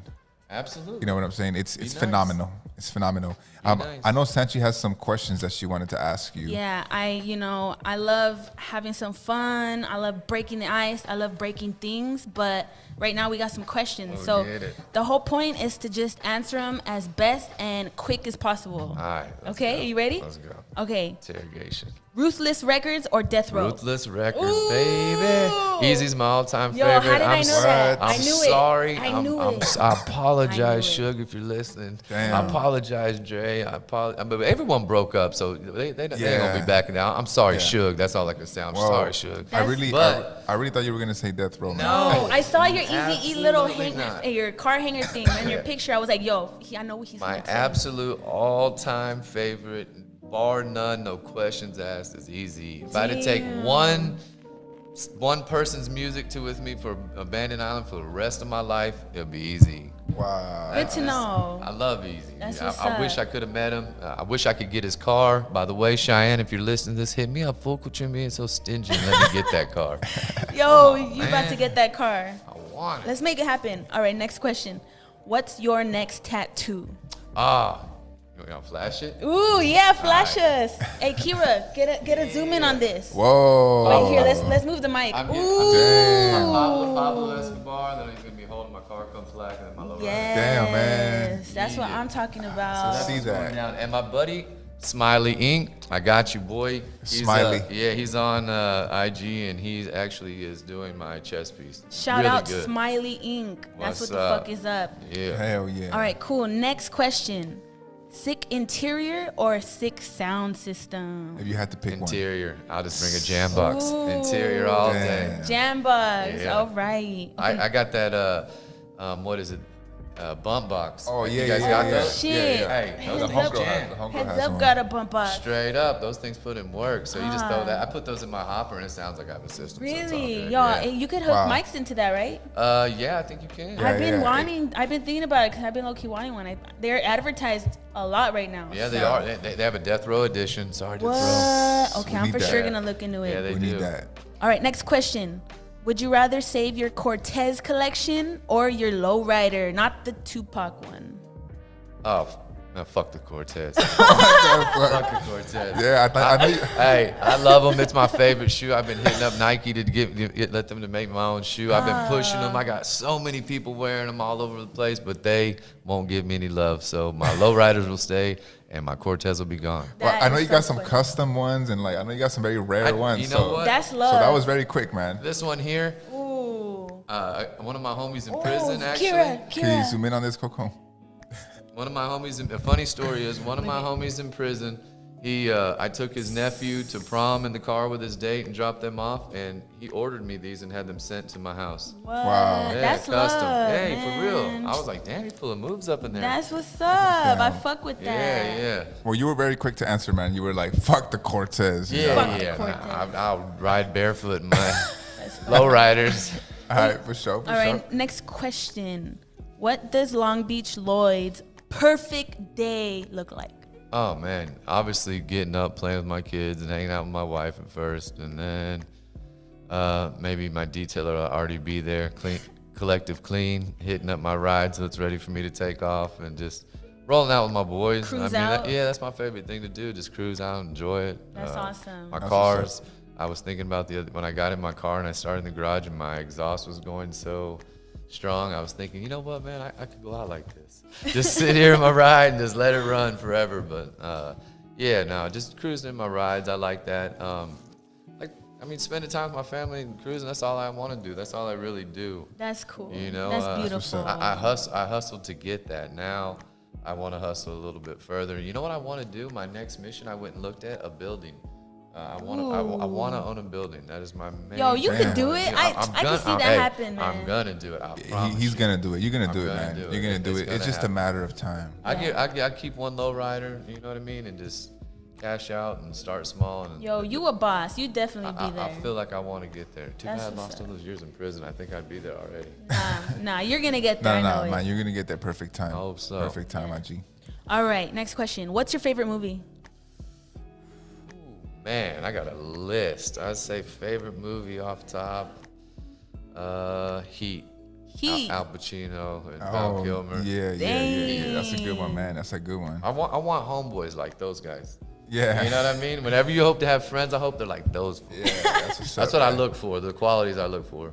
All right. Okay, cool. All right, next question.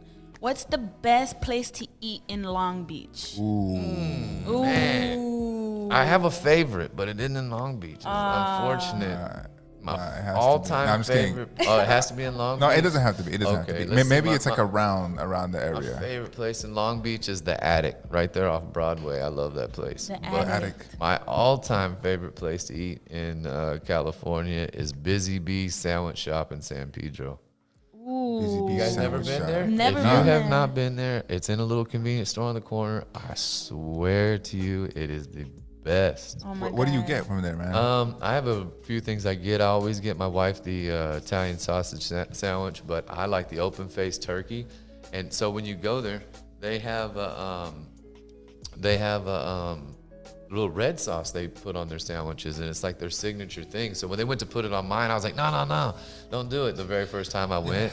So he said, I'm just going to put it in a container for you, and then you can check it out yourself. You'll be glad you got it. So anyways, I dipped the sandwich in there. Super good. Wow. Place is legendary. I just recommend you get your sandwich, get your sauce on the side, go down by the cliffs of San Pedro, those little picnic tables, eat it there. Dude, it's dope. That sounds amazing, nice. man. That would probably finish off the end of my beautiful day in California. Because I have a lot of love for San Pedro, and if I could buy a house outside of Long Beach, that would probably be my choice over there. All right. Off the cliffs. It's really sure. good. I like it. I'm definitely going to look into that. Is there any good seafood spots out there? In Long Beach, I like Rose Seafood off of 2nd Street. It's pretty good. They have some good fish and chips, but if you really want good seafood, just go into Orange County and go hit Chinatown. Oh, okay. And then I saw a video of you at Mexihanas. Now, Mexihanas is fire. Now, Yeah? the best hibachi, I definitely love that. That's owned by my buddy Gibby's cousin. It's right there on MLK and PCH. And they have a variety of things. You can get tuna, shrimp, steak, Yeah, I lobster. saw you talking about, I don't know if this is accurate, tuna steak? Tuna steak. What is tuna steak? They, just ahi tuna slice, and then they just throw it in with the chicken. Maybe I just call it tuna steak. It's like it's a big fat tuna steak. All right. Oh, okay, It's really good. All right, next one. Narcos, Mexico or Colombia? Man, you know what? I was just saying I would love to be able to buy Pablo Escobar's old property. Yeah, I know, man. But I've spent a lot of time in Mexico, and I actually fucking love Mexico. All right.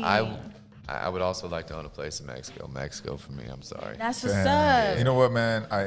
Most of my friends are Mexican too, so I got y'all fools over here. This is weird, man, because it was hard for me to get into the Narcos Colombia. Yeah. But the Narcos Mexico, I thought it was pretty intense, man. I thought it was pretty intense. But maybe it was because I saw Narcos Mexico 1. Like I saw that one first, and then I probably didn't want to continue the journey. But I love the show, man. I do too. That's probably my favorite series that ever come out. I thought Mexico was like so hard, but I watched the first one over and over again. I've watched that one like 20 times just because of the Pablo part. Wow. Oh yeah, when he goes to visit him. Yeah. Okay. And he's like trying to throw him to the crocodiles or something. Yeah. To the alligator. I'm not sure. In Costa Rica, man, you can throw people to crocodiles anytime you wanted to. There's a bridge called the Tarcoles Bridge. Shut the fuck up. I swear to you, if you look off, there's probably at least a good couple hundred crocodiles. I think there's more crocodiles per square meter there than there is anywhere in the world. And one time a dude got drunk and jumped off of there. The crocodiles ate him. A few weeks later, they found his head, and the kids were kicking it around the beach. I swear to you. What? I swear. Oh my god. Damn, I had a few close encounters too. Savage. Crocodiles. One time I had one come up like probably 10 feet away from me when I was out surfing. I swear to God, it was so terrifying. Dang. It was. I'm glad he didn't get me. That's fucking wild. It was, but I love Costa Rica. That's a good place to live. That's wicked, man. Damn. All right. Next question. I'm trying to get my head off this topic. All right, okay. Let's see. Okay. Fridays or Boys in the Hood? Friday. Sorry, I don't know why I said Fridays. No. Well, there's Fridays. Oh, I guess there's three. Hey, there's a few. I got it. All right. Okay. Cool. Friday. Friday. All right. What's your favorite cartoon? Oh man. Cartoons. I had so many growing up. It's probably Chili Willy or Speedy Gonzales. Okay. I know that you probably Chili Willy. You guys probably don't even know who that is, but it sounds like it was a little penguin. It was just this little. I honestly have never heard of him. We're gonna look up Chili Willy, man. We're gonna check him out. Chili Willy and Speedy Gonzales. I actually watch all the time. That's what's up. That's what's up, funny. Man. All right, last question. What pisses you off more? Rappers trying to use your car for free, or wait. Rappers trying to use your car for free on music videos, or a two-faced bitch? Woo! Well, it's not just rappers that ask for free. I just hate it when anyone asks for free just because they cost so much, and it costs me money to get there. So they should at least compensate me in some sort of way. And I'm not saying make me rich in the day, but offer something. Two-faced bitch. That applies in all kinds of ways. Yeah, I don't like that. I always tell people, don't tell me what somebody said. Tell me what you told them when you heard them say it about me. Because if you're my homeboy, you should have checked that situation. And I would do the same if my friend wasn't present. I wouldn't. I don't like that. So I don't like gossip and talk. Everyone just be cool. Right? Why everyone just be cool? We could There's be no talking reason. about something productive. They're staring that when you're driving down the street, you see a guy in a nice car, another guy be staring at you like he just hates you. I mean, why? Yep. You were, man. I really Come like. Get in. Let's hop, bro. Fucking chill. I really like what you said in that video though, because I saw your video and you were talking about how fools will hit you up and just be like, can you do it off the strength or on the strength? Yeah, that gets me because nothing gets paid for. It's expensive. I mean, your vehicles are expensive. Those classic cars are very expensive, And I just love how you were like, I've never paid a bill on the strength. No, I've never bought a fucking hamburger on the strength. No. It costs money. You know what I mean? At the very least, offer something. Yeah, buy my ass lunch or something. Buy everyone lunch. But don't get no ideas. Fuck lunch. Pay me. But I'm just saying, if you're close and good homeboy, you know what I mean? Buy some lunch or something. But Snoop I did do for free because when they hit me up that Snoop was coming back for Long Beach, everyone's like, how much did you make on Snoop? Oh, I know you made a lot. I made nothing. Wow. But I did it because Snoop was coming back to Long Beach, and I wasn't going to let another car club rep out of Long Beach and a brand new video. Nah, so I did do that. Of course. There's situations where we have to lend ourselves, but you know, just as a general rule, you know, people have to understand that you always gotta, or you should never show up empty-handed. Yeah, never. You know everybody's time is worth something. Of course, you know, that's the way I see it, bro. That's the way I see it. Like even when somebody blesses me with a conversation, like even like you just being here right now, like I'm so appreciative, you know, and we do our best to make sure that we have something good for you, you know what I mean? Because of how much I appreciate your time, you know what I mean? No, man, I appreciate you guys having me out here, man. You guys have always been super cool, you know what I mean? We pulled up and did the little video shoot with you guys. I mean, let's do some more. Hey. Hell yeah, let's man. get it out there. Thank you, man. Yeah, hell yeah, fuck yeah. Hey, and real quick, for everybody out on the live, if you want a chance to win this NWA poster, all you gotta do is ask a good question. You know, get involved, and then you will have the chance to win this NWA poster right here. Look, somebody's saying, Long Beach Lloyd, if given the chance, would you trade California Love for Eazy-E's original 6 tray? Ooh, no.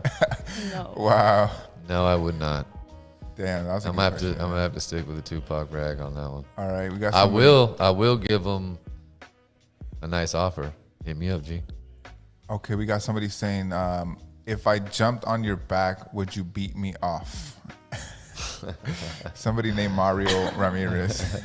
That's my buddy. Stop drinking, Mario. For sure, man. Somebody's saying gotta get some merch. Yeah, I got that. Oh, there it is. Hit me up, all sizes there it is. coming. I got a bunch of different You got a things. website too, right? Long Beach Lloyd? I do. Long Beach Lloyd. The link is in my IG profile. It's you got Long merch, Beach right? I saw you had like a dope ass lighter. Oh yeah, I do. A new lighter? I think somewhere. Yeah, you had a sick ass print, man. I was looking. I was like, damn, I need one of these. A lot of my buddy from Stay Anchored is. I don't know what. Maybe I stole somebody else's lighter. I did have my lighter. I don't know what I did with it. Anyhow, it's cool. You guys can check it out at longbeachloyd.com. Check it out. He also has hoodies, man. That shit's sick. Yeah. Yo, man. So I saw that you're into surfing. I am. What's the craziest thing that you've experienced, man? Did you ever see a shark out there by any chance? That damn crocodile. Yeah, I've seen a bunch of sharks. The sharks don't really bother me. I don't know why. I'm never really worried about the sharks. But so you've seen a shark while you're out there in the water? Many times. Many times. I've been duck diving through the wave and seen the shark going through the wave. Yeah. And that has to scare you to some. That scares me right now. It doesn't really scare me now. I mean, if you started acting aggressive and like bumping my board, yeah, I'd probably be super scared. But no, it doesn't. For some reason, my grandmother told us that she's from Hawaii and my mom is too. And she would tell us this. I think it's like our amakua or something like that. This shark. So for some reason, I never sweated them. But that crocodile. And then one time I was sitting out and a big turtle came up and took a breath by me, and I swear to God, I thought I was about to get eaten by something. But it was just it was like, I was making this loud noise. I was like, it's a turtle, dude. But turtle. Yeah, no, the scariest thing was that stupid crocodile. Are you prepared? Like if a shark were to, jump and get you, do you have are you gonna poke its eye? Like, I'm gonna do you have like a pocket knife on your leg? No knife. I mean, I'm probably gonna get eaten just like everybody else, but I am gonna fight. You will fight to the end. Push the fuck out of it? Of course I am. I'm not letting it eat me nothing. So I know you've been to you've been to some very beautiful places. I mean, last time you told me that you've been around the world even. Not all the way. To some degree, right? Yeah, I've been to a lot of You travel a lot. And you've lived in different places, right? What is it about Long Beach that did it draw you here, or once you were here, you were just like, this is my place? So the funny, quick story is my family lived in Chino. My mom went to visit my aunt. I ended up being born in Kansas City, Missouri. I was a surfer kid growing up, like skater, surfer style always. You skate? And I do. I still skate. Do you kickflip?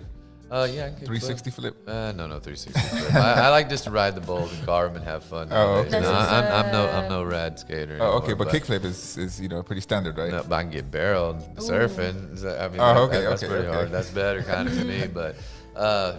Because you're in the water and it's beautiful, Yeah. I mean, can't get hurt. You take some bad beatings. You can definitely take some. You can take a beating in the water. Yeah. How's that? Because the board hits The you, or waves, no? you just hit the You water bounce really hard? off the bottom. The wave can drown And you're still you. attached to the fucking board, right? And when Like- the wave breaks, it's so violent. If the waves are big enough, it's like feels like it's ripping you from every God. angle. Yeah. That's some serious I've shit. never heard of that. Yeah, you guys should come surfing. We'll go on a small day when it's like, fun. What about the like 3 sharks? foot? I mean, surf by the kids. Damn, They look I'm easier down, prey. Oh my God. I've always wanted to surf, but I always felt like I just wouldn't get the opportunity to, But I mean, if you're down, man, I'm down. Yeah, can you swim? Yeah, I can swim. I'm not the Let's go greatest, then. Yeah. but I No, can. I think I'd try it. We'll only Just- go in like waist deep water. We'll go. I'll take you to a spot. I want to big ride water. a big wave. Is that gonna take me a long Oh time? yeah, you gotta have to work up to the big wave. Okay. Yeah. Yeah. All right. I'm not surfing big waves. I like it like maybe 6 foot and under. Damn. Oh, okay. That's Nothing still bigger. pretty. Still It's pretty big fun. though. Yeah, I'll take that. But anything more, I'll just watch. Okay. For sure, man. So I know you were gonna ask him about Oh yeah. I was just gonna ask you. Do you? Cause how many kids do you have? 2. I right? have 3 actually. I have 3. from when I was younger. I had a 26-year-old daughter, and then I have a 5-year-old daughter and a 2-year-old son. Aww, that's Wow. so sweet. such a blessing. I even have a grandkid. Oh my What? God. Yeah, my oldest daughter has a grandkid. She's like 6 years old. That's amazing, Wow, man. that's You're super dope. blessed, bro. Yeah, I was just gonna ask you. That's a trip. Do you plan to show your kids everything you know about lowriders? Oh, that I'm already showing them. They already know. Yeah, no, they're gonna be on it. I mean, it's gonna Damn. be their choice. I'm gonna have cars for them. I'm gonna encourage it, but whatever they want to do, I'm not gonna try to be that type of dad. Like, But they're already interested, right? yeah, they're Like, interested. They're excited about My it. son's more addicted than I probably have ever been. That's too funny. Yeah. Okay. That's yeah, amazing, yeah. man. That's so amazing. My sweet. daughter also loves it. I'm not taking away from her, but my son, he like sleeps with his lowrider. He bathes with his lowrider. Everything's serious? lowrider. Yeah, everything's That's cars. great. So we got somebody here saying, what do you think of people who don't hit their switches? That don't hit their own switches. I think you should hit your own switch. I mean, Is there people that don't hit their switches? there's some people that have other people hit their switch for them, and I have done that. When that hopper I bought it, and then went to a hop that night, and I thought I let my buddy hop it, and I thought he would do better than I would because it was his car. Because I just got it a few hours ago, but I should have hit it myself from inside the car. I would have done better. Why not hit your own switches? Is that like taboo or something? No, some people just have hoppers and then they'll pull up and they'll talk all the shit, and then when they pull up, they'll pull up and someone else will be there hopping their car. I don't know. I think. Oh, you like should hit like your an own assistant switch. or something like that? Yeah, assistant. Oh, There's a lot I of see. people that do that. There's a lot. I mean, but there's like some rich people that have cars and they just have their homeboys go hop people. I mean, I guess it kind of depends. Oh, okay. I mean, if you can't hate on a man that can ball like that. You know what I mean? Yeah. If you have your own man sitting with your car to hop it, I mean, Yeah. to go defeat people while you sit at home and handle business with your family, you can't really hate on that. Right. But if you're out on the boulevard and you're in there and you're in near your car, no one else should hit your switch.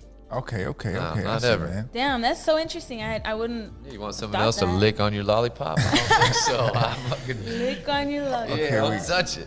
I mean, lick on my lollipop. I don't know. That sounds. I'm just kidding, man. I'm Yeah, just kidding. I mean, that's how close it is. I mean, you know what I mean? Someone to hit your switch is Yeah. it's very very personal. Okay, so what do you think about? It says here. What do you think about the lowrider / West Coast movement in Japan? I love it. I love all the Japan lowriders. Wow. Them dudes go hard. Actually, I take nothing away from them. They actually go some. I would say equal, and some go harder than us. Wow. I will say that because Wow. they don't play around. Those had guys no have idea. full show cars. Oh yeah, I look forward. I want to go to Japan really bad, and Wow. go hang out and get That's toured around so with them guys. cool. It's just when I talk to some of them, but I want to make sure that I'm going to be able to go over there and communicate. Like, yo, let's take me Yeah. cruising, Like a take me little to some cool translator. spots. That's Yeah, what's up. You gotta make sure Yeah. there's a little translator in there, for man. sure. Because That would be dope. Yeah, it would. I saw this little. One of the guys on my IG posted a picture of this little. I mean, it was just like an old school little. You would think, classic Japan, and he said it was an old school sweets shop. I'm like, damn, I want to go there and take Damn. my kids to go get some Japanese candy in that Hey, cool that little store. sounds pretty cool. yeah, man, I would love to go to Japan. I too. really want to travel the world. You know what I mean? That's one of my main life goals. Yeah. So it seems like you've achieved a lot in your life, man, and it seems like you're still continuing on your journey. You have this ambition. I feel that you have this ambition within you.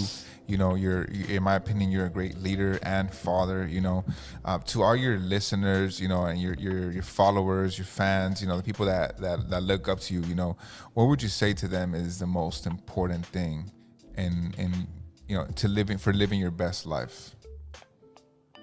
I mean, just don't make false promises. Don't be fake, and set realistic goals and be good to people.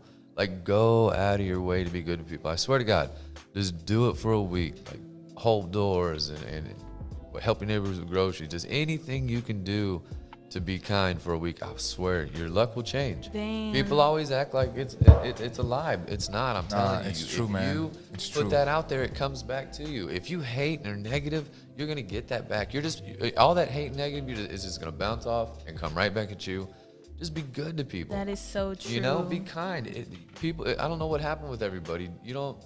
It doesn't feel good to make another person feel bad. You don't feel good. They don't feel good. I mean, do anything you can do to make other people feel good. And I'm not saying if you have $5, give it to the next bum you see on the corner. You know, don't do that. But give them 2, maybe, if you want. Or, you know, I mean, you know, not even. It doesn't even have to be bums. It could just be your neighbor. I mean, anything you could do, or someone in the store. You know, somebody you see out. You know what? A matter of fact, I got on this big thing today. Everybody's posting this thing saying the definition of a dick rider is someone that does this to get praise for somebody else.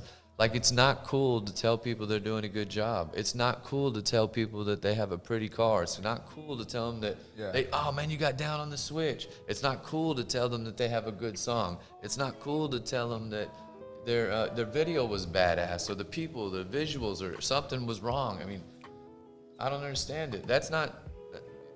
I don't know why being complimentary is considered being dick riding. It's taken away from being good to people. Like, don't let people fool you into thinking that that's not cool. I mean, you can be nice to people. You can that's not dick riding. Saying somebody's car looks nice. I just think that little thing going around is just getting twisted. I saw that in your story, and man, I just think that for me personally, I just love when I see people put in the time to you know, to be creative or to do stuff. So then I like to show appreciation and compliment them. You know what I mean? Because it's important and it's necessary for happiness. You know, in my opinion. You know, it's very, very important, man.